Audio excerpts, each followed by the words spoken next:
Pemerintah Provinsi Sumatera Selatan memperingati HUT Pramuka ke-54 tahun di Gria Agung.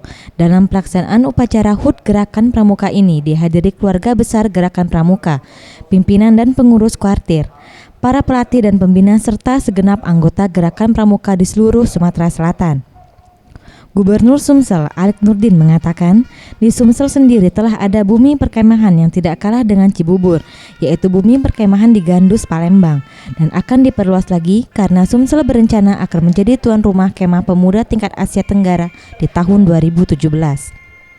Pramukaan di Sumatera Selatan, tadi sudah disampaikan banyak yang sedang kita lakukan, misalnya nanti ada kemah di Gandus yang kita akan bikin tidak kalah dengan Cibubur, menawarkan kemah pemuda. Ya, kemah pemuda. Kemah pemuda Indonesia nasional di Sumatera Selatan. Saya tidak mau, karena kalau nasional kita udah bosen. Jadi se-Asia Tenggara boleh. Jadi insya Allah tahun depan Pak ya.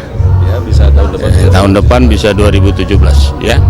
Jadi dalam acara HUT Pramuka ke-54 ini diakhiri dengan melepaskan balon udara dan burung merpati yang langsung disaksikan oleh Gubernur Sumsel, SKPD Sumsel, pejabat daerah, dan pimpinan pengurus Kuarnas, Kuartir, dan segenap anggota Pramuka Sumsel. Ferry Jati Nugroho, Reza Dinata, Sriwijaya TV.